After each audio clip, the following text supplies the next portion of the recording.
He had already been given the answer to every question he asked. He had been told who was sending him. He had been given the name. He had been handed 3 signs and watched 2 of them happen in his own hands. He had been promised help with the one thing he said he could not do. And standing in front of a bush that was on fire and not burning, an 80-year-old shepherd said the sentence that had been underneath all of it: "Please send somebody else." Exodus does not soften what happens next. It says, the anger of the Lord burned against Moses. 4 times he had raised an objection. 4 times he had been answered, in detail, with more than he asked for. On the 5th, the conversation changed. The first 4 objections all named something he said was missing: standing, information, credibility, a working mouth. Every one of them was a gap, and every one of them got filled. The 5th named nothing at all. That is where this story lives. In the distance between a man saying, "I do not have what this takes," and a man saying, "Please give it to somebody else." This is one of the strangest calls in the Bible, and it almost never gets told the way it actually reads. It is not a man undone by glory. It is a negotiation conducted in front of a fire, in a place nobody would have picked, by a man who had spent 40 years deciding that the important part of his life was already behind him. Before any of it, there is a man walking behind sheep that do not belong to him. Start with his hands. 40 years of rope and horn and dry ground do a specific thing to a pair of hands. The palms go hard in patches. The nails split and grow back thick. There is a callus where the staff rides, low on the inside of the fingers, and it never softens because the staff is never down for long. Those are not the hands he had at 40. At 40, he had the hands of a man raised in an Egyptian household.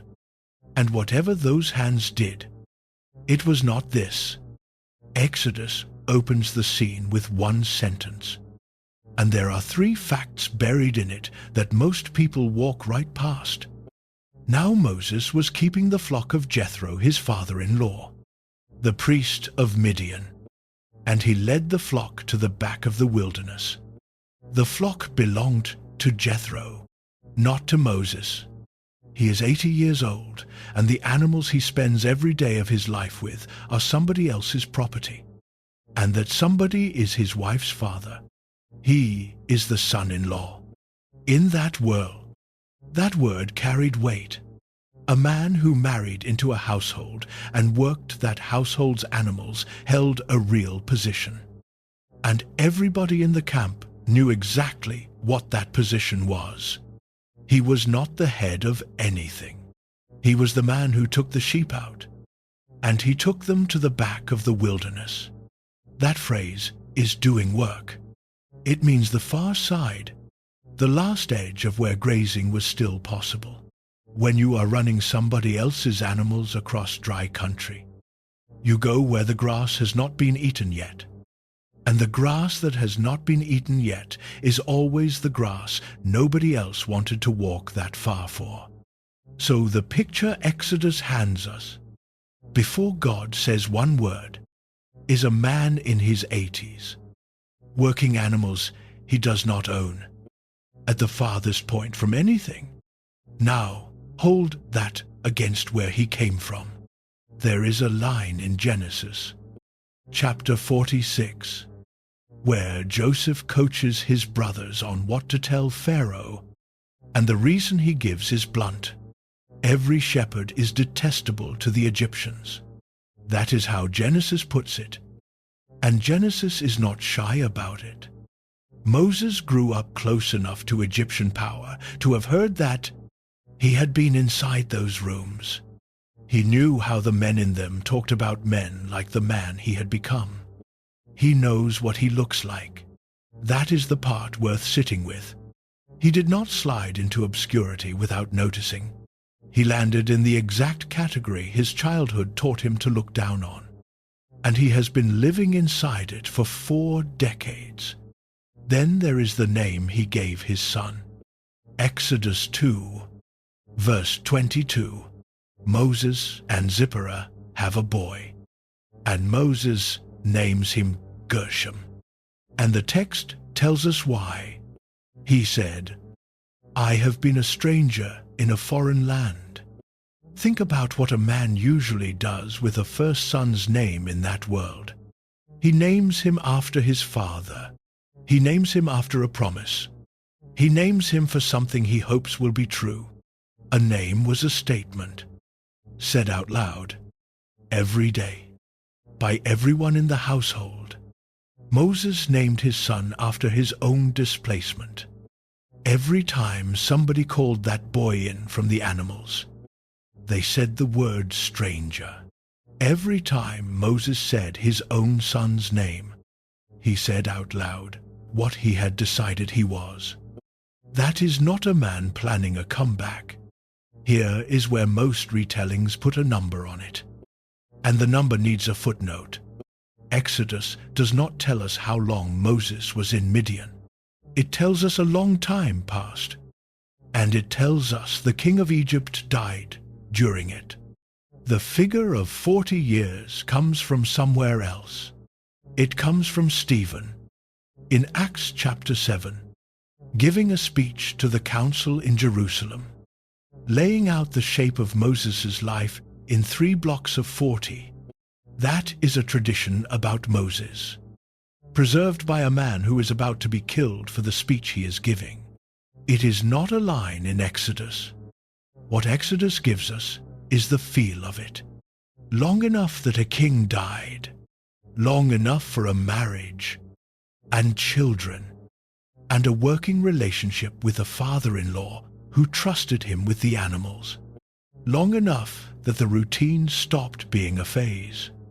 And that is the harder thing, because it means this was not a holding pattern.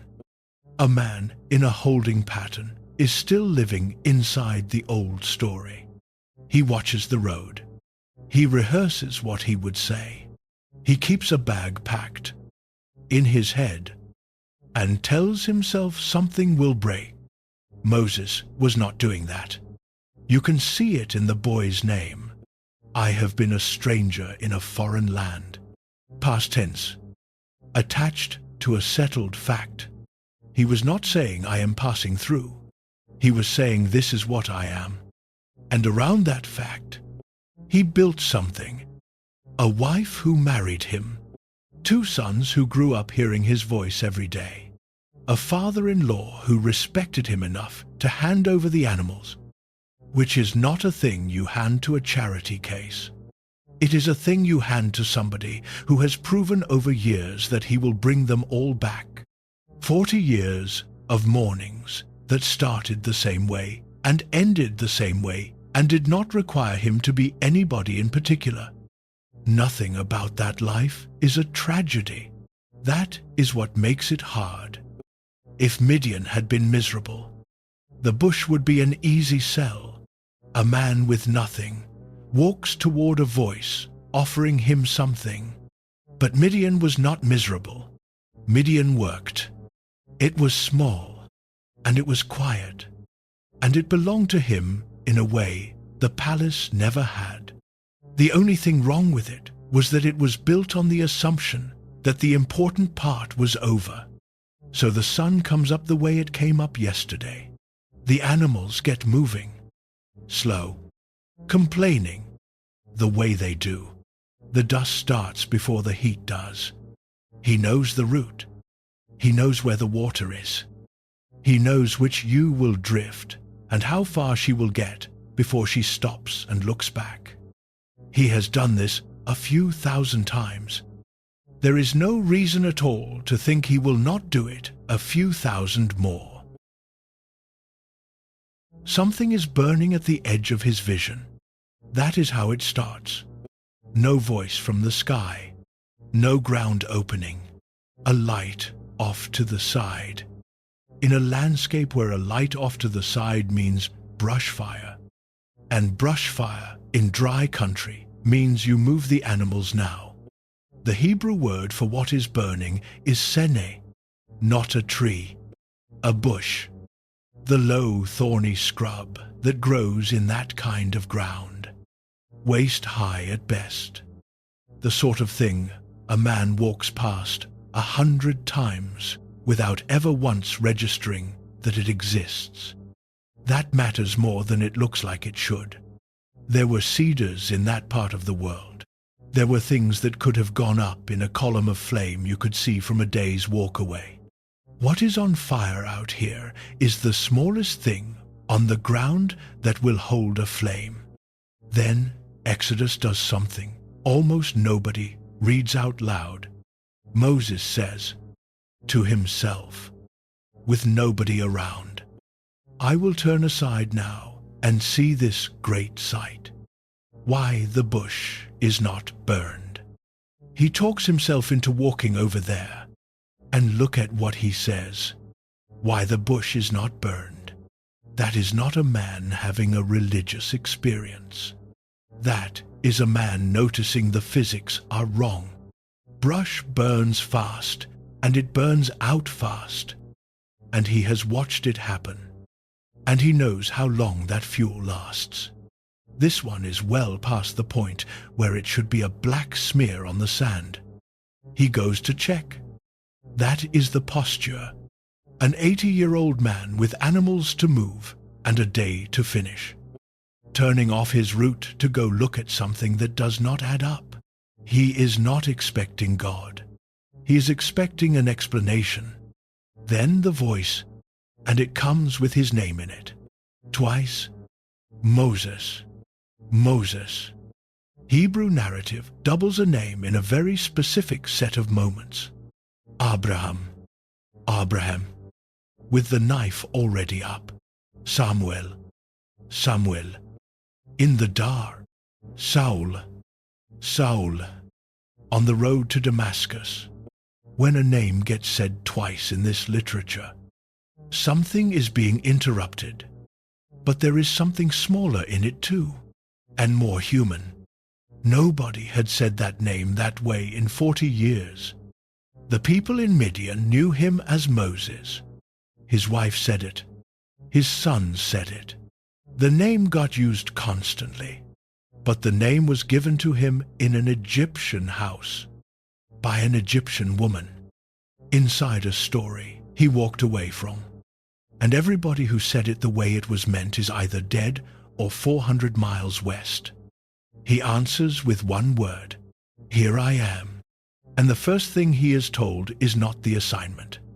Do not come closer. Take your sandals off, because the ground you are standing on is holy.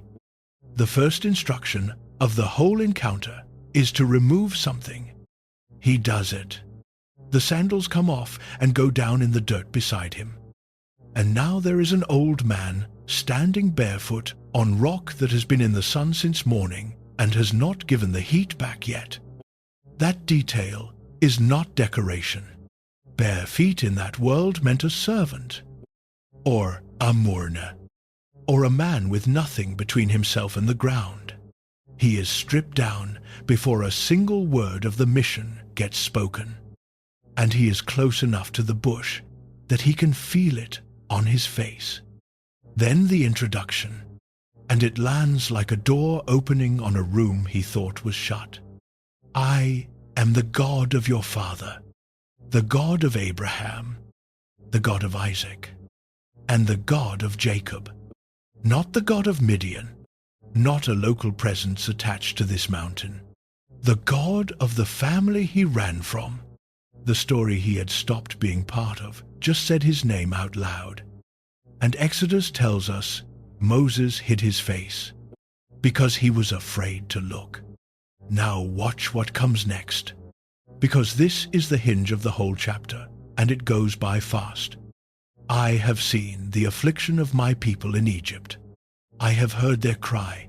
I know their sorrows. And I have come down to deliver them. Hear that the way a man hears it, standing barefoot with his eyes covered. I have come down. First person. The subject of that sentence is God. The rescue is God's operation, God's initiative, God's arrival. Every verb belongs to the same person, and that person is not Moses. Whatever he felt right then, and the text does not tell us. There is a decent chance it was something close to relief. The thing he failed at 4 decades ago is being handled by somebody who cannot fail at it. 2 verses later, chapter 3, verse 10, the sentence changes hands. Come now, therefore, and I will send you to Pharaoh, that you may bring my people, the children of Israel, out of Egypt. I will send you. Those 2 statements sit 8 lines apart. I have come down to deliver them. I am sending you to bring them out. And in between them, nothing. No explanation for the handoff. No argument for why this man. No mention of the 40-year gap, or the body in the sand, or the fact that the man being addressed is barefoot in the middle of nowhere, with somebody else's animals drifting off behind him. The gap between those 2 sentences is where the rest of this story happens. Because a man can stand still, for I have come down. Nothing is required of him. He can keep his face covered and let it be true. I am sending you is a different sentence, and it lands on a body. It comes with a road attached, and a direction, and a country he is wanted in. The bush is still burning. The rock is still warm under his feet. He has heard all of it. The compassion and the plan and the promise and the assignment, delivered by a voice that just identified itself as the God of his great-grandfathers. The first words out of his mouth are not yes. Who am I, that I should go to Pharaoh, and that I should bring the children of Israel out of Egypt? That is the first thing he says. People read it as humility, and it gets preached that way constantly. The humble shepherd, overwhelmed by the size of the call. There is something to that. But before we make it a virtue, lay out the actual reasons a man in his position would ask it, because they are not vague and they are not spiritual. They are specific, and every one of them is true. He is a fugitive. Exodus 2, verse 15, says Pharaoh sought to kill Moses, and that is why he left. There is a warrant, or whatever the equivalent was, attached to his name in the country he is being sent back to. He has no army, no title, no office, no standing, no delegation behind him, nothing that gets him through a door. He has no relationship with the people he is supposed to lead. He has not spoken to a Hebrew in 4 decades. There is not a person in Goshen under the age of 50 who has ever heard of him. And he is 80.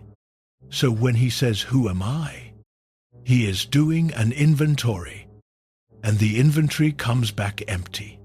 Any competent man in his position asks the same question and means it as an operational objection rather than a display of modesty.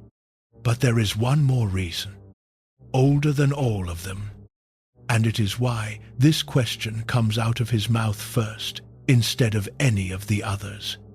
Go back to Egypt. Exodus 2, verses 11 through 14. He is around 40. He goes out to where his own people are working, and the text says he looked on their burdens. That verb is doing something. He went out to look. This was not an accident of scheduling. He put himself in a place where he would have to see it. And he sees an Egyptian beating a Hebrew. Then Exodus gives us one of the most quietly damning lines in the book. He looked this way and that way, and when he saw that there was no man, he killed the Egyptian and hid him in the sand. He checked for witnesses first. Whatever that was, it was not a man losing control. He surveyed the ground, confirmed he was alone, acted, and then dealt with the body. That is a decision made with a clear head by somebody who understood in advance that this would have to be covered up. The next day he goes back out, and two Hebrews are fighting each other. He steps in, says something to the one in the wrong, and the man turns on him. Who made you a ruler and a judge over us? Do you intend to kill me, the way you killed the Egyptian? Two things land in that sentence, and Moses catches both before the man finishes. The first is that everybody knows the sand was not enough. Whatever he thought he had buried was already being talked about. Inside of a day, by the people he did it for. The second is worse. Who made you a ruler and a judge over us? He killed a man on their behalf and got back a question about his standing to act on their behalf at all. They had not asked him to. They had not appointed him. He appointed himself, and the people he appointed himself over noticed, and said so out loud in the street. The next verse says, Moses was afraid, and he ran. Now, put the two moments side by side. Who made you a ruler and a judge over us? Who am I? He did not invent that question at the bush. It was asked of him first, by his own people, in Egypt, and he carried it into the desert and kept it for 40 years. And when God finally showed up with a job, it came back out of his mouth, almost word for word. That is what separates the first objection from the four behind it. The others are about the mission. This one is about a sentence somebody said to him a long time ago that he never got over.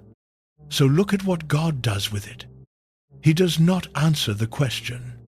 There is a version of this conversation where God says, "You are the man I chose. You were raised in the palace. You know the language. You know the court. You know how the delta runs. You were pulled out of that river for exactly this. All of it is true. Every word of it is sitting right there, available. None of it gets said. The whole answer is 4 words. I will be with you." That is the response to "Who am I?" It does not correct the inventory. It does not dispute one item on it. The fugitive status stands. The missing army stands. The 80 years stand. The sentence in the street stands. The subject of the sentence just changed.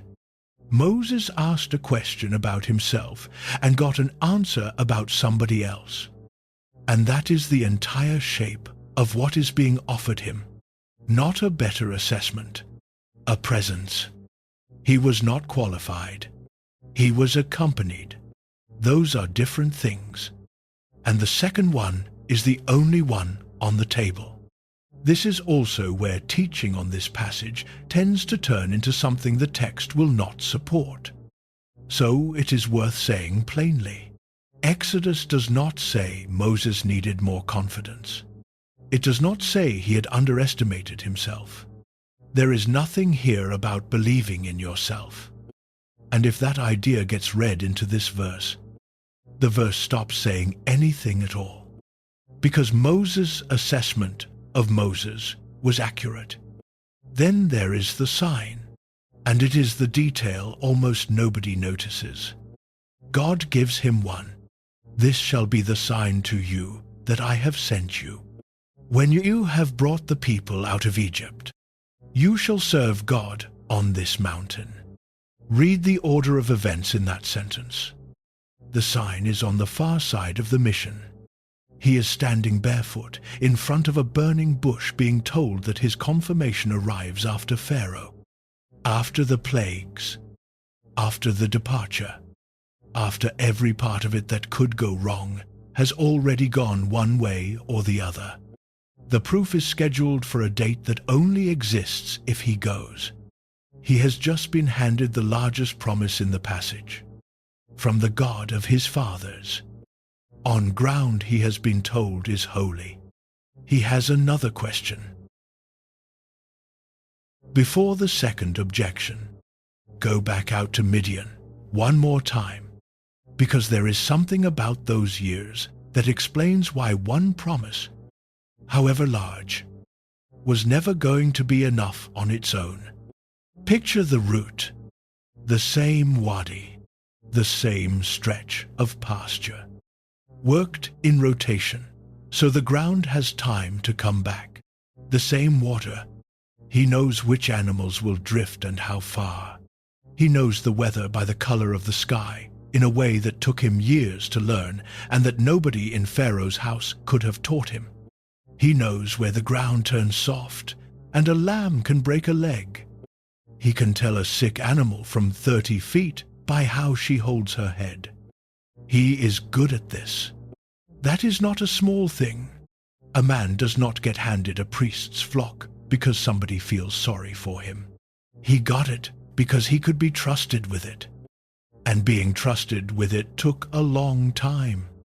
Now do the arithmetic on what that means. Everything he knows how to do, he learned after his life fell apart. The skills that make him useful to somebody on an ordinary Tuesday in Midian are all skills he picked up in exile. The Egyptian education, the court training, whatever he learned inside those walls about administration and language and how power moves across a room. None of that is what he uses now. He uses the desert. He uses the animals. Here is the hard thing about the Midian years. And it is not loneliness. He stopped waiting. A man who is waiting is still inside the old story. He watches the road. He rehearses what he would say. He tells himself this is temporary. Moses was not doing that. It is right there in the boy's name. I have been a stranger in a foreign land. A finished verb attached to a settled fact. And around that fact, he built something that worked. A wife who married him, 2 sons, a place at a table where nobody asks what he used to be. 40 years of mornings that did not require him to be anybody in particular. There is a kind of life that gets built after a failure, and it functions perfectly, and it is load-bearing, and pulling one thing out of it brings the whole thing down. The bush does not show up in a life that has fallen apart. It shows up in a life that has settled, which is much harder to walk out of, because there is nothing obviously wrong with it, and everybody in it depends on it staying the way it is. A man is 56. He runs the same route every morning too, in a different sense. Out the door at 6:40, same road, same garage, same badge, same floor. He is good at his job, not extraordinary. Good. In the way you get good at something over 19 years, where the value is not talent anymore. He knows where the soft ground is. There was a thing he was going to do. It had a shape once, and a timeline, and there was a stretch in his early 30s where he talked about it enough that people at parties knew about it. He does not talk about it now. That stopped somewhere around 45. And it did not stop with a decision. It came up less. Then it came up as a joke. Then it did not come up. He is not unhappy. That is the part that would be unrecognizable from outside. He likes his wife. He is proud of his kid. There is a bench on the walk from the garage where he sits for 4 minutes on good mornings. And it is the best 4 minutes of the day. And it is a real 4 minutes, not a consolation prize. Ask him what he would do if the thing came back around, and he would not say no. He would say something about the timing. He would say he is not really in a position. Right now, he would mean it, and every word of it would be true. Behold, when I come to the children of Israel, and shall say to them, the God of your fathers has sent me to you, and they shall say to me, what is his name? What shall I say to them? Notice where his mind went. Pharaoh is not in this scenario. He is standing in a room somewhere in Goshen, in front of the elders of Israel, and they are asking him something he cannot answer. He is rehearsing, and the rehearsal has a shape to it. He is not imagining being arrested, or thrown out, or laughed at. He is imagining being asked a question and having nothing to say. He has run the scene forward to the exact moment where he is exposed as a man who does not know what he is talking about. So is that a fair question, or is it a stall? Both readings hold, and the text does not settle it. The case that it is fair is strong. In that world, a name was not a label. It was closer to an address. Gods were known by name because the name was how you approached, how you invoked, how you told this one, apart from the dozen others operating in the same territory. A man who showed up in Egypt claiming a divine commission and could not say whose had nothing. Not a weak case. Nothing. And the people he is going to are surrounded by a pantheon with names. Egypt had gods for the sun and the river and the harvest and the dead. And every one of them had a name that people said out loud in public. What is his name is going to be the first thing anybody asks, because that is how the question got asked in that world. The case that it is a stall is also right there. He just heard, I will be with you, from the God of his fathers, on ground he had been told was holy, in front of a fire that would not consume the thing it was burning. And his response was a follow-up question. There is a kind of request for information that is genuinely a request for information. And there is a kind that is a way of not moving yet. They look identical from outside. And most of the time they look identical from inside too. A man asking for one more detail before he commits is doing something defensible in every individual instance. And it can go on forever. The text puts this question second in a list of 5. By the 5th, we will know more about the pattern than we do now. So God answers, I am who I am. And he said, this is what you shall say to the children of Israel. I am has sent me to you. Ehe, Asher, ehe. The verb underneath it is haya, the Hebrew verb of being. The form here is what grammarians call the imperfect, which in Hebrew has less to do with past and present and future than English speakers expect. It can carry the sense of I am. It can carry the sense of I will be.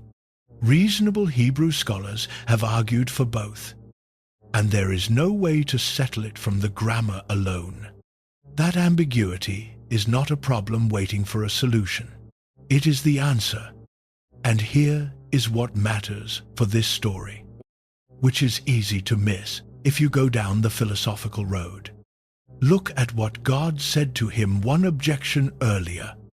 Ehue ima, I will be with you. Same verb, same form. The name is not new information. The name is the promise, restated as an identity. Moses asked, who is sending me? And the answer came back in the exact grammar of the sentence he had just been given and had not accepted. Then God keeps going. And this is where the scene gets genuinely striking, because he does not stop at the name. He tells Moses to gather the elders. He gives him the words to say to them. He tells him the elders will listen to his voice. He tells him to take the elders to the king of Egypt and exactly what to ask for. He tells him Pharaoh will refuse. He tells him what he will do about that refusal. He tells him the people will not leave empty-handed, that they will ask the Egyptians for silver and gold and clothing and receive it. That is a briefing. He has been given the identity of his sender, a script for his first meeting, the response he can expect, a preview of the opposition, and the outcome. He has been told in advance that the first ask will fail, which means the failure is priced in and will not be evidence that anything has gone wrong. Few people anywhere in Scripture get sent into something hard with that much in hand before they start. He has the name, he has the words, he has the itinerary, he has the ending. The next verse begins with the word but. But behold, they will not believe me, nor listen to my voice. That is chapter 4, verse 1. Stay on the word that starts it. But everything before it is a complete answer, not partial, not vague, not a reassurance. He asked 2 questions and got 2 answers, and a great deal more than he asked for. And the narrative has arrived at the place where a story normally turns. This is where the reluctant man picks up his staff. Instead, the next word means the opposite of that, and Exodus reports it without comment. No editorial, no sigh. It just writes down the next thing he said. So picture where they still are. He has not moved. The sandals are still lying in the dirt where he dropped them. The rock is still warm. The bush is still going. And it has been going long enough now that a man who came over to find out why it was not burned up has stopped asking about the fuel. The animals are somewhere behind him, unattended, drifting the way they drift. Nothing about the setting has changed at all. Only the subject. And what is worth pointing out here is a shape, not a motive. Diagnosing a man who has been dead 3,000 years and is not around to explain himself is a bad use of anybody's time. The shape is this. A specific fear was named. The fear was answered directly, on its own terms, with more than it asked for. And inside the same conversation, a new obstacle appeared. That is the whole observation, and it is what the text actually gives us. Because the answers he received were good answers. If you had asked him before the bush, what would be enough? He might well have described something close to what he got. I will be with you. Here is my name. Here is what to say. Here is what will happen. He received all of it, in order, and receiving it did not produce a yes. There is a version of this where Moses becomes the villain of his own call, and that version is both unfair and inaccurate. Remember what we just walked through. 40 years, a life that worked, a boy named after his father's displacement, a sentence in an Egyptian street that he has apparently been carrying since the day it was said. When a man like that raises a third concern, it is not because he is toying with God. It is because there is more down there than one conversation can reach at one time. But the pattern does tell us something, and it is worth naming once and then leaving alone.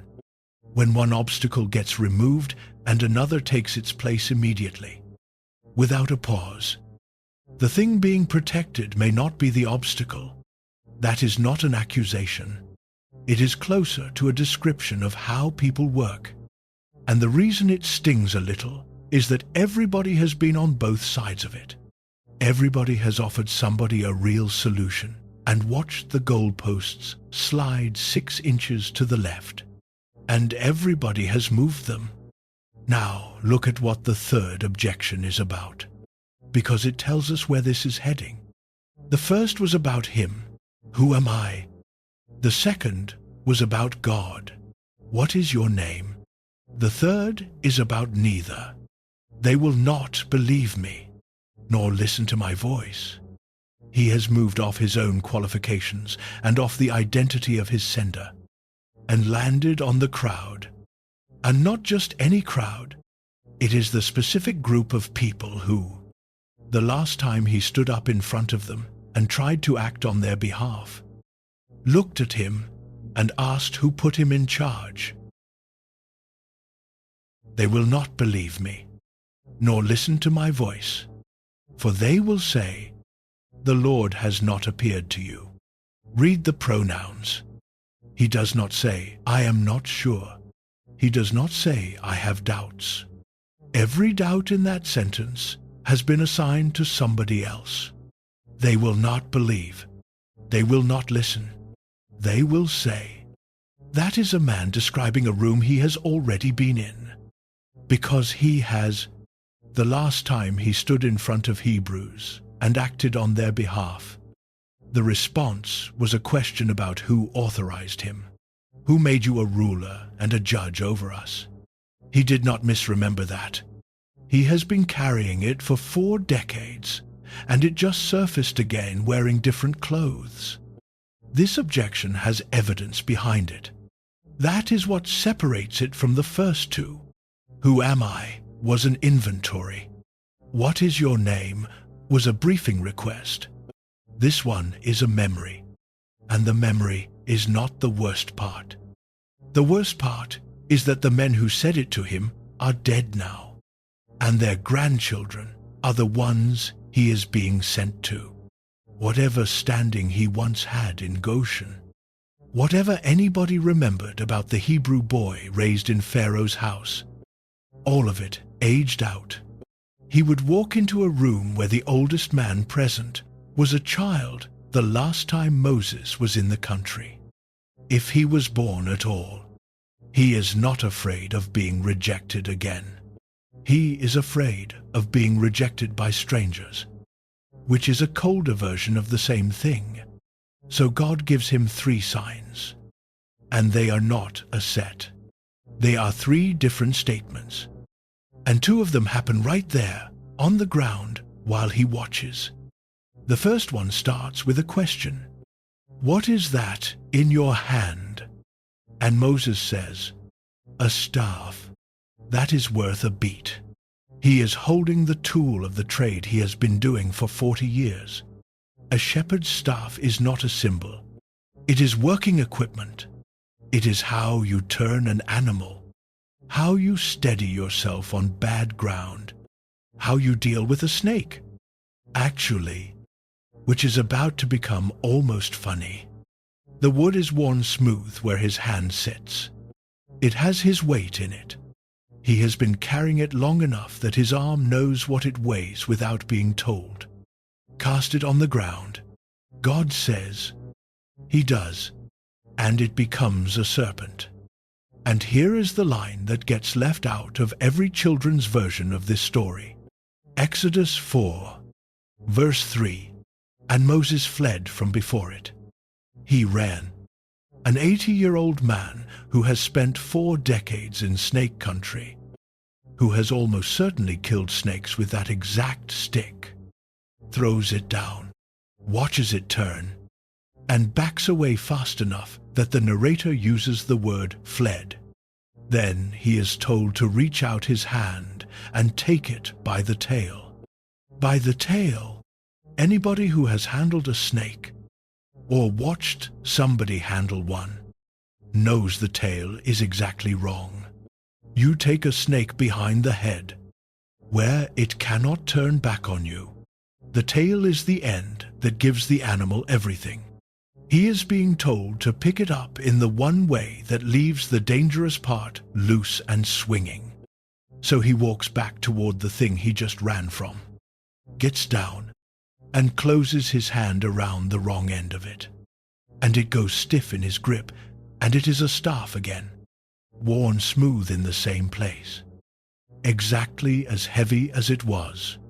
The second sign, put your hand inside your cloak. He does. He pulls it out, and it is leprous, white as snow. That is the phrase the text uses. The Hebrew word covers a range of skin conditions, and not only what modern medicine calls leprosy, but whatever the specific condition, the social meaning was unambiguous. Ritual impurity, separation from the camp. A person with that on their skin did not go into rooms with other people. He looks at his own hand, then he puts it back in, pulls it out, and it is restored. Notice where that one happened. The first sign involved an object he was holding. This one went under his skin and came back out, in front of him, and then left again. The third one is different, and the difference matters. If they will not believe even these two signs, God says, take water from the river and pour it on the dry ground, and the water will become blood. That one does not happen at the bush. There is no river in the wilderness of Midian to demonstrate on. The third sign is described and promised and left undone, which means Moses walks away from this conversation with two signs he has seen, and one he has only been told about. And the river in question is the Nile. Egyptian religion is a big subject, and it is easy to overstate. But the Nile was not simply a water source in Egyptian life. The annual flood was the entire agricultural system. The inundation was bound up with divine order in Egyptian thought, and hymns and texts treat the river as tied to divine provision at every level of the culture. So the third sign is aimed somewhere. The first is about authority. A staff, thrown down, that becomes something no man controls, and picked back up on command. The second is about the body, delivered on his own skin, so he understands what it costs. The third is pointed at Egypt itself, and it is the one that has to wait. Now here is why none of it was going to settle anything, and the reason has nothing to do with the quality of the signs. Moses had been sure once before. Go back to that morning when he was around 40. He went out to his brothers and looked on their burdens. He left a comfortable house and walked to where the work was happening and made himself look at it. Whatever else you say about the man he was then, that impulse was not corrupt. Plenty of people in his position spent their whole lives not going out there, and what he saw was true. Exodus chapter 1 lays the system out before Moses is even born. Forced labor, quotas, ruthlessness, an order to kill Hebrew boys at birth. He was right about the problem. He was right that somebody had to do something. He was right that he was unusually positioned to do it, because he had access and standing and a foot in both worlds, which almost nobody had. 3 things correct. Then a man died and got buried in the sand, and inside of a day the whole thing was in ruins. And what went wrong was not his analysis. The Egyptian died, which helped nobody. The Hebrew he saved went back to work the next morning under the same system, with 1 fewer overseer in it. The people he thought he was acting for turned out not to consider him one of them, or not to have asked, or both. Pharaoh found out, and Moses, who had every advantage available to a man in that country. ended up running into the desert with none of them. He was right about everything except what to do. And being right about everything except what to do cost a man his life, cost Moses his position, and bought exactly zero freedom for anybody. Bring that forward 40 years to a man standing barefoot in front of a bush with 2 miracles still fresh in his hands. Proof does not mean much to somebody with his history, because the last time he had proof too. He had seen it with his own eyes. He knew what was happening in those brickyards. The certainty was total, and the certainty was correct. And the certainty was not the problem. That is the difference between having evidence and having a result. He learned it in a single afternoon, and then had 4 decades to think it over while walking behind sheep.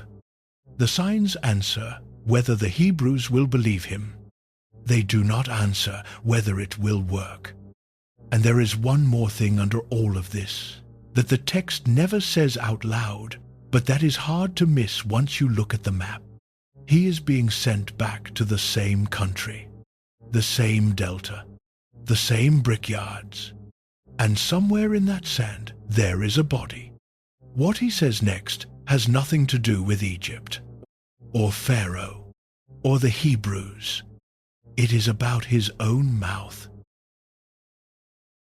O my Lord, I am not Elok, neither before, nor since you have spoken to your servant. I am slow of speech, and of a slow tongue. The Hebrew underneath that is kavad pe, ukavad lashon, heavy of mouth and heavy of tongue. It is a physical word, not slow in the sense of dull. Heavy, the way a thing that will not move easily is heavy. What does he mean by it? The honest answer is that nobody knows. There are 3 readings that serious people hold, and the text supports all 3 and settles none of them. The first is that he had a genuine speech impediment, something mechanical, a stammer, trouble with certain sounds, something that had been true of him his whole life and that he had spent his whole life managing. The second is that this is a man measuring himself against a standard and coming up short. He does not say his mouth is broken. He says he is not eloquent. And the bench he is comparing himself to is a room full of Egyptian officials, trained speakers who did this for a living. Against that bench, an 80-year-old shepherd would feel heavy of tongue, whether or not anything was clinically wrong with him. The third is about the language itself.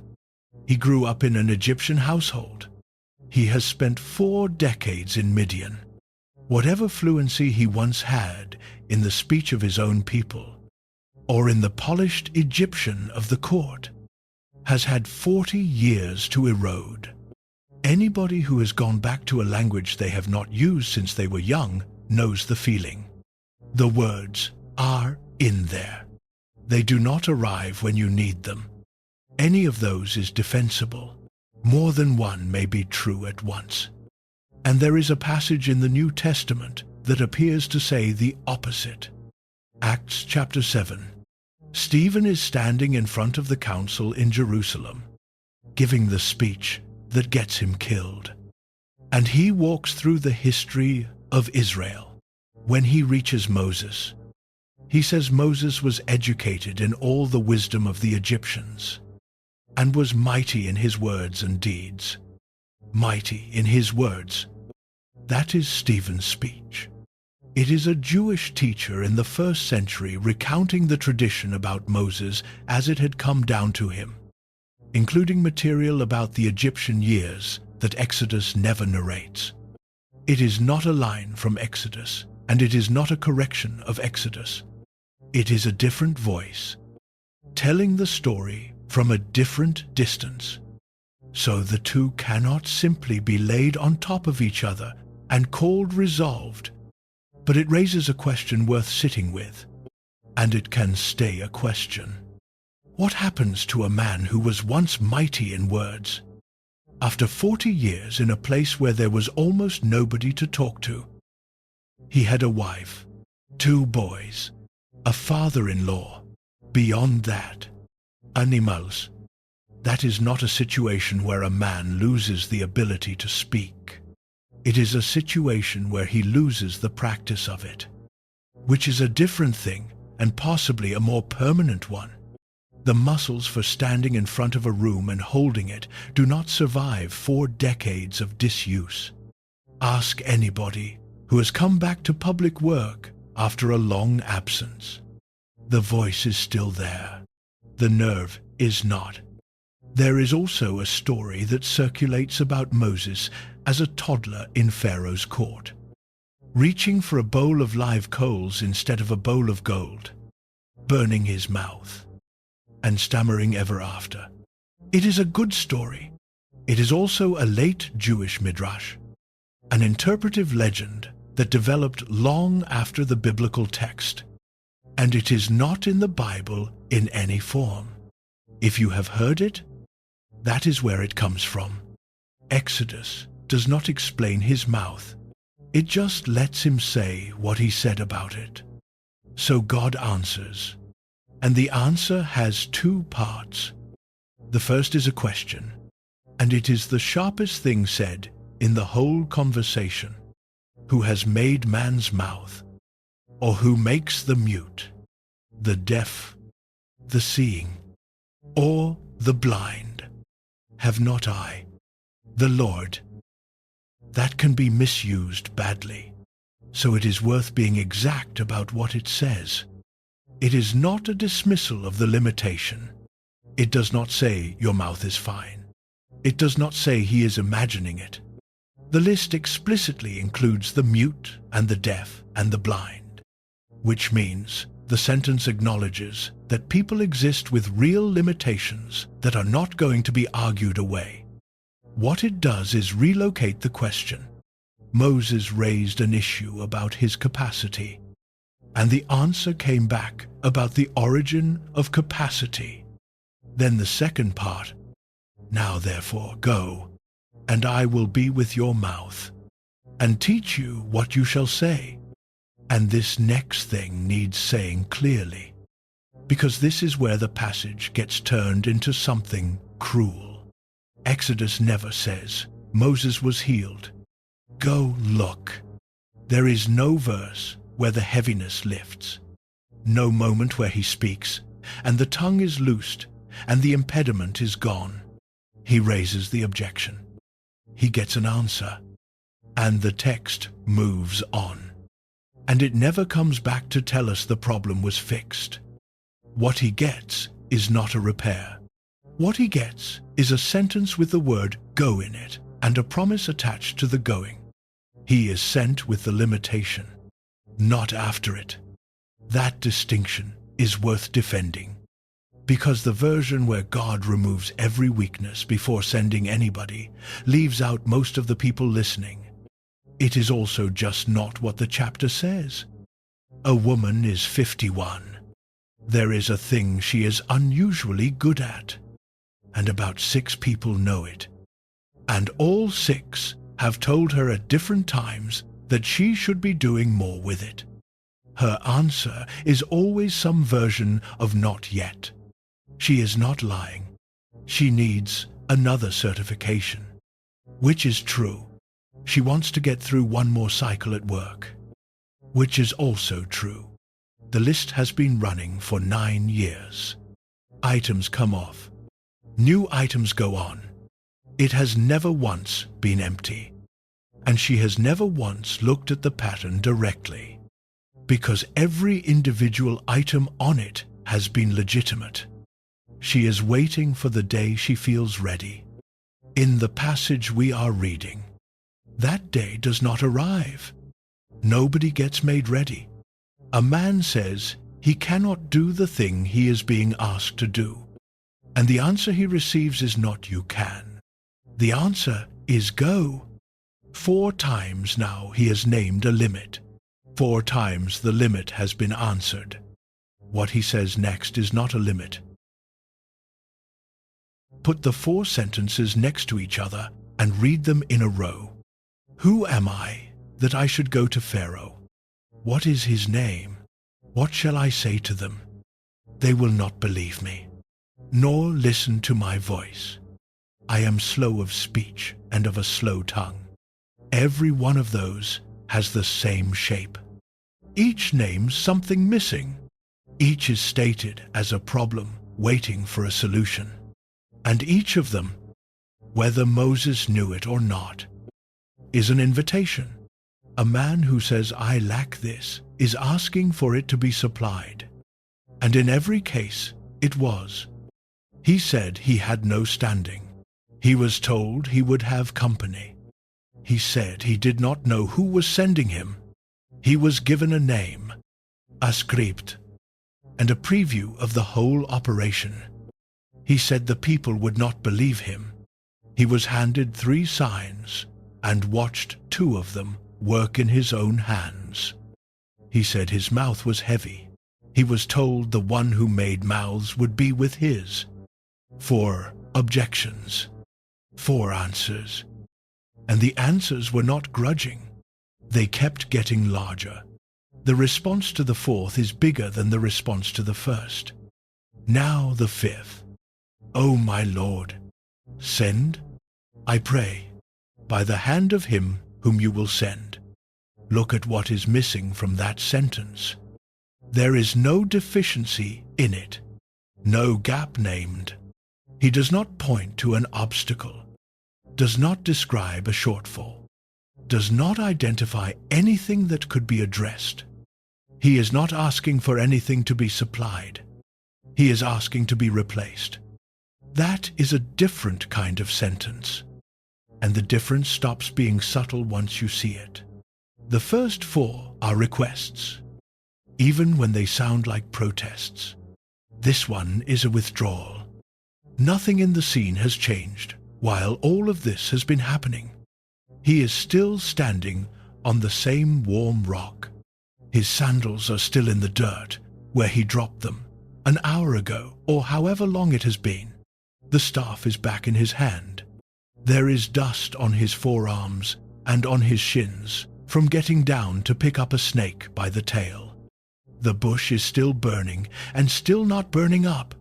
The animals are still somewhere out behind him. And by now, some of them have wandered far enough that he will have to go get them. The setting has not moved an inch. Only the man's position has. And there is a reason to be confident. This is the hinge of the whole encounter, rather than just an interesting observation. The text marks it. 4 times God answers. On the 5th, Exodus says the anger of the Lord was kindled against Moses. That phrase appears exactly once in this entire scene. Not at who am I, not at the request for a name, not when a man who had just watched a staff turn into a snake said the people would not believe him anyway. Through all of that, the responses come back patient, detailed, expanding. The anger shows up at one place, and it is the place where the man stopped asking questions and asked to be let out. That is not a reading laid over the story. That is the narrator putting a mark on the page and telling us where the line runs. So the shape of this scene is not 5 steps down a staircase. It is 4, and then something else. And, for the first time in the whole conversation, the voice on the other side of the fire changes. O my Lord, send, I pray, by the hand of him whom you will send. The Hebrew is blunter than most English translations make it sound. Send by the hand of whoever you are going to send. Send the one you send. It is a way of saying, pick somebody. And the somebody in that sentence is not him. He does not name an alternative. That is worth noticing. He is not proposing Aaron. He is not suggesting a candidate. He is not offering to help from a distance. There is no plan attached to it. It is a man in his 80s, barefoot, in front of a fire, saying the word please and asking to be taken off the assignment. So what is he protecting? The text does not say, and there is no need to invent an answer, because we already know what he has. There is a house in Midian. There is Zipporah, who married a stranger and stayed married to him for 4 decades. There are 2 sons, the older one named after his father's own displacement. There is a father-in-law who trusts him with the animals, which took years to earn. There is a route he could walk in the dark. There is a place at a table where nobody asks what he used to be. Every piece of that was built after the collapse. It took 40 years to assemble, and it works. And the man being asked to leave, it is not 25 years old. Then there is what he would be walking back into.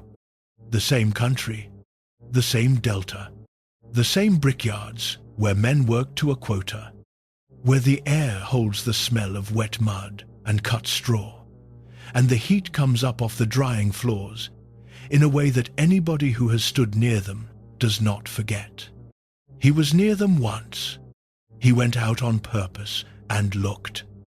A Hebrew population that has no idea who he is. A throne he would have to stand in front of and make demands of.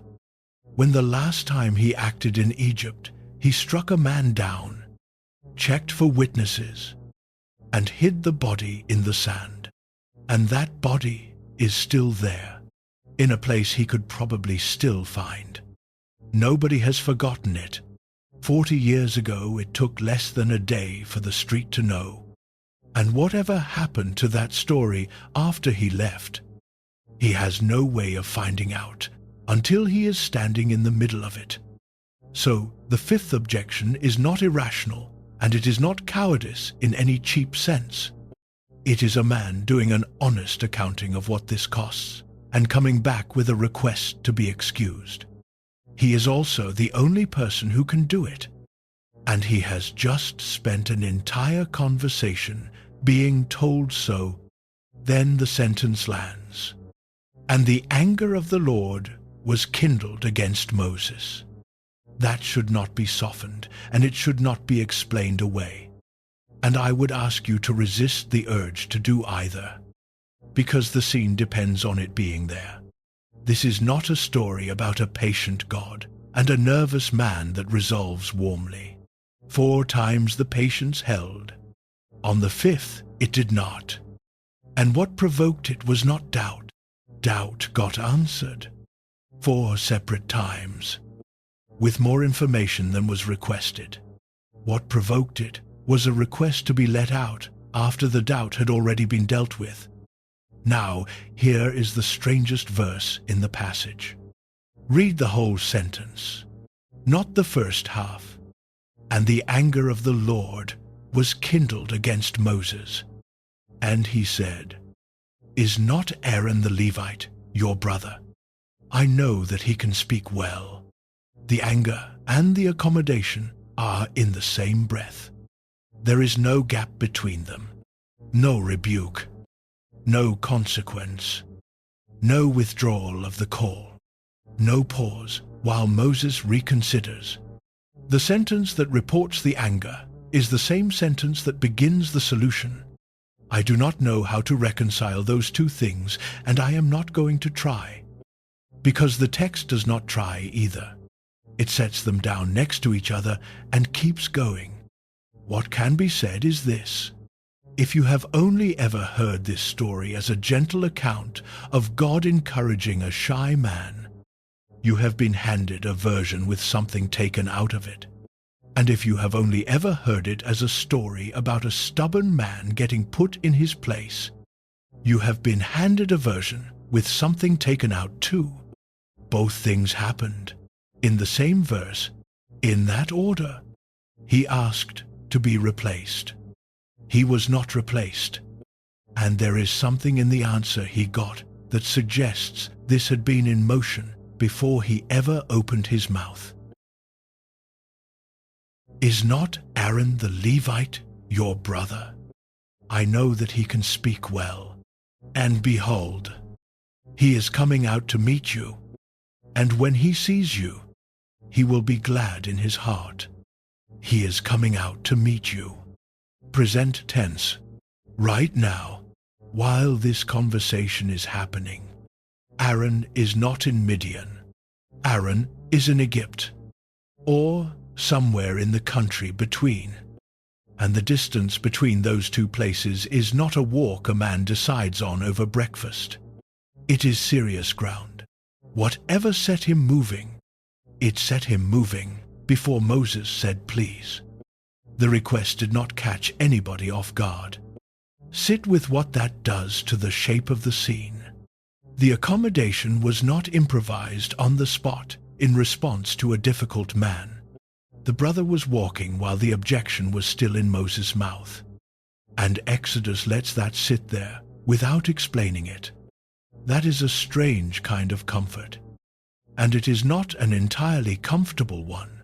It means the resistance was known. It means it was worked around rather than prevented. Now, look at how Aaron gets introduced, because the wording is doing something. Is not Aaron the Levite your brother? The Levite, not simply your brother. He is named by tribe, by the family line that will eventually carry the priesthood. It is a formal introduction, the way you would name a man in a document. And there is a small heartbreak buried in the phrasing, which is that Moses apparently has to be told. God is identifying his own brother to him, whatever Moses knew of his family. He has been gone long enough that Aaron needs a name and a tribe attached before Moses will know who is meant. Then comes the warmest sentence in the entire encounter.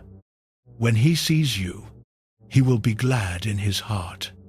That is one verse after the anger. Nobody in this scene has said anything about Moses being wanted. The whole exchange has been about a task, an assignment, a set of instructions.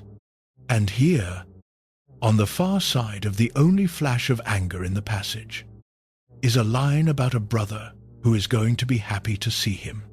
Not useful, not compliant, glad. Now the arrangement itself. You shall speak to him and put the words in his mouth, and I will be with your mouth and with his mouth, and will teach you what you shall do, and he shall be your spokesman to the people, and he shall be as a mouth for you, and you shall be to him as God. Follow that chain, because there is something in it that is easy to miss in the relief. God speaks to Moses. Moses speaks to Aaron. Aaron speaks to the people. Moses did not get out of anything. He got a link added downstream of himself.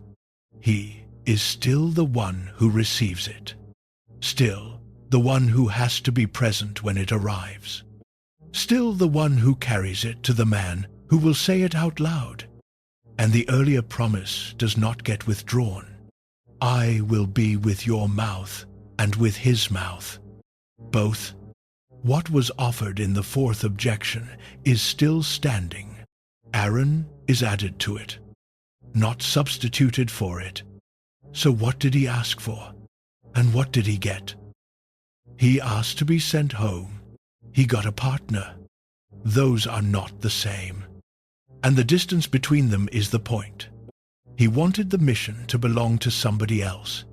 It still belongs to him. He has help carrying it now. And he still has to carry it. And he still has to go. One more thing here. Because there is a common way of teaching this passage that goes a step too far. It runs like this. Moses hesitated. So God gave him Aaron. And Aaron is the one who later builds the golden calf. And therefore Moses' reluctance caused the calf. Exodus does not say that. Not anywhere. There is no verse that draws the line. No, Narrator's comment. No later passage that reaches back and makes the connection. That reading gets constructed because it is tidy, and because it turns the story into a lesson with a moral bolted on. The text is not that tidy. What the text gives us is a man who was given real help, and the help was real, and the help was a person. And people are complicated. Aaron stands beside him in front of Pharaoh. Aaron holds up his brother's arms on a hill when they get too heavy to hold up alone. Aaron becomes the first high priest of Israel. Aaron also does other things, but that is ahead of us. Right now, there is an 80-year-old man standing barefoot on a mountain in Midian, and he has run out of objections. He has a name, a message, 3 signs, a briefing, a promise about his mouth, and a brother on the road. He has everything he asked for, and one thing he asked against. He has not moved yet. He goes home and talks to his father-in-law. Exodus 4, verse 18. And Moses went and returned to Jethro, his father-in-law, and said to him, Let me go, I pray, and return to my brothers who are in Egypt, and see whether they are still alive. That is the whole report. A man spends who knows how long barefoot in front of a fire that would not go out. He hears the voice of the God of Abraham say his name twice. He watches a stick turn into a snake and runs from it, then picks it up by the wrong end. He watches his own hand go white and come back. He receives a name that had not been spoken to anybody. He argues at length and provokes the anger of God. Then he walks home and asks his wife's father for time off to check on family. Maybe there was no way to say it. Maybe he tried the sentence in his head on the walk back, and it came out insane every way he arranged it.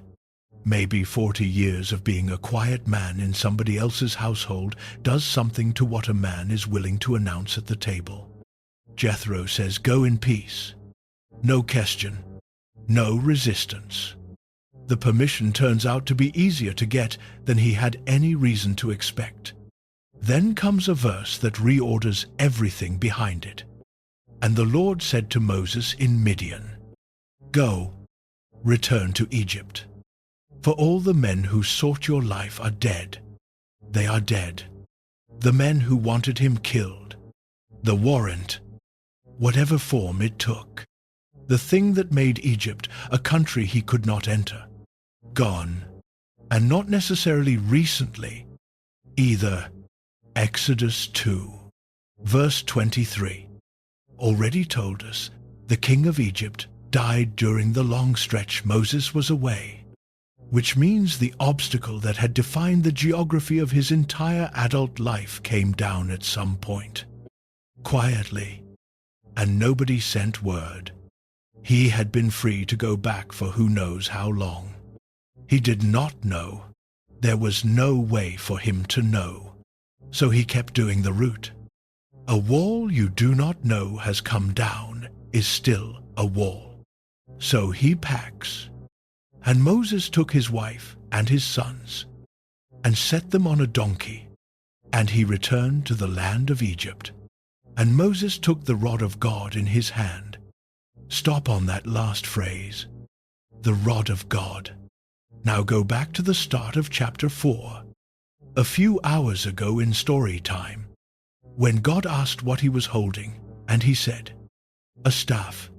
The Hebrew is the same object both times, and when the first instruction came about it, the wording was, What is that in your hand? In your hand. His, a working tool, the thing he steadied himself with on bad ground and turned animals with. Worn smooth in the one place his palm always sits. By verse 20, the narrator calls it the rod of God. Nothing happened to the wood. It did not change color. It did not get replaced. There is no verse where it gets consecrated or handed back in a new form. It is the same stick that turned into a snake and turned back, and it has been in his hand the entire time. The only thing that changed is the direction he is walking with it. Now lay out what has not happened, because this is the point in any retelling where the music wants to come in, and the text has not earned that yet. He has not confronted Pharaoh. He has not met a single Hebrew elder. He has not performed a sign in front of anybody. Nobody has believed him. Nobody has followed him. The Nile is still water. His mouth is exactly as heavy as it was. Exodus never says the fear had left him. There is no line about resolve. No moment where the text tells us he finally understood, or finally accepted, or finally felt ready. The narrative is not interested in his internal state here. It reports the donkey, the wife, the sons, and the stick. He is not a changed man walking to Egypt. He is the same man walking to Egypt. A man has a phone call he has been not making for 11 days. He knows the number. He knows roughly what he needs to say. He has said it in his head enough times that the words have gone smooth and stopped meaning anything. What he is waiting for is a morning where it feels different, where he wakes up and something has settled overnight, and the call is simply the next thing he does. The way brushing his teeth is the next thing he does. That morning is not on the calendar. It has not come in 11 days. The phone is face down on the counter next to his keys. He gets there. He finds Aaron. The elders believe him, which is the thing he said would not happen. And the text notes it almost in passing. The people bow their heads and worship. Then he goes to Pharaoh, and it goes badly. Not badly in the sense of a setback. Badly in the sense that everything gets worse for the people he came for. Pharaoh's response to a request for 3 days in the wilderness is to conclude that the Hebrews have too much time on their hands.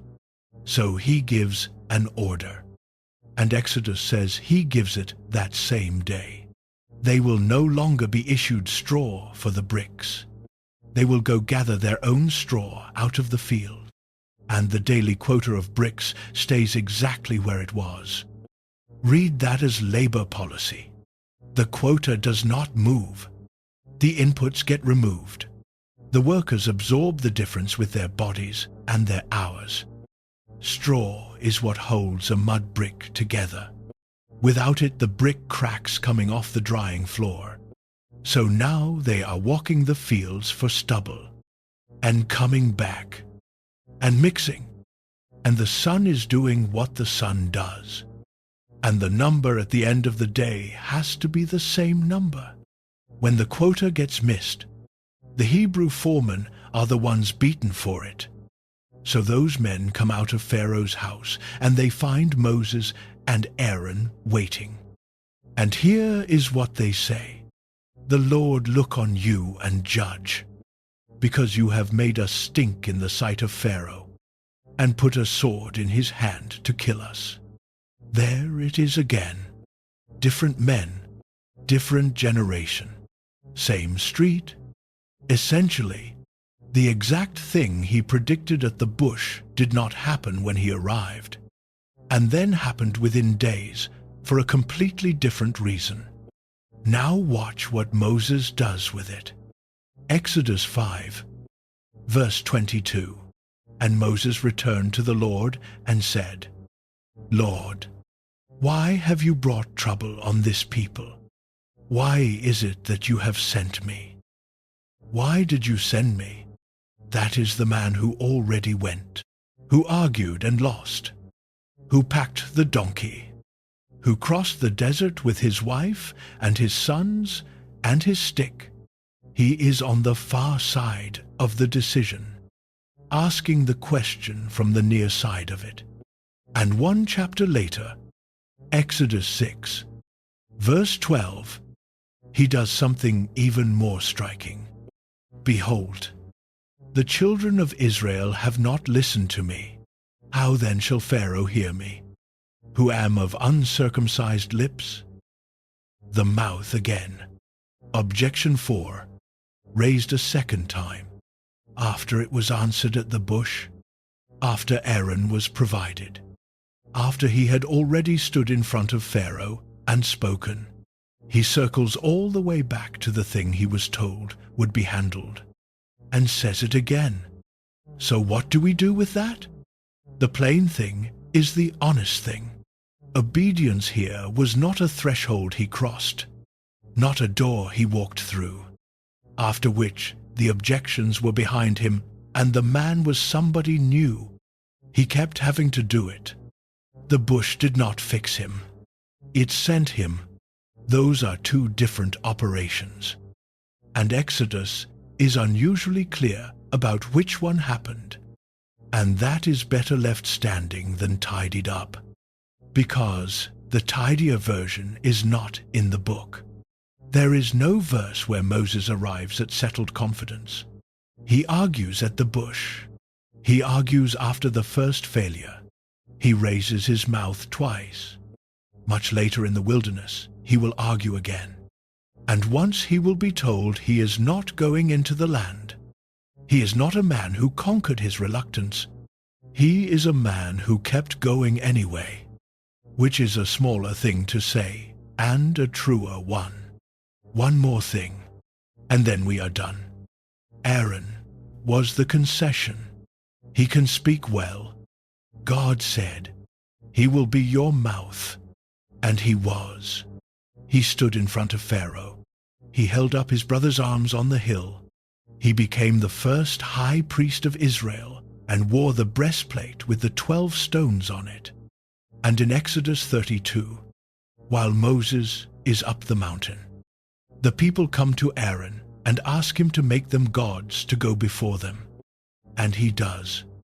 Exodus does not draw a line between those two facts. And neither will I. Anybody who tells you the golden calf happened because Moses hesitated at a bush is adding a verse that is not there. They are just both true, and they both involve the same mouth. So go back to the road, east of the Delta. 4 decades before any of that, there is an old man walking beside a donkey. His wife is on it. His sons are on it. The dust is up around the animal's legs, and there is a long way still to go. He is 80 years old. He is walking toward a country he ran out of. To do a job, he told God 5 separate times he was not the man for. Not one of those 5 objections was withdrawn. He never said he was wrong about any of them. His mouth is exactly as heavy as it was when he opened it to complain about it. He is walking west, and there is a stick in his hand.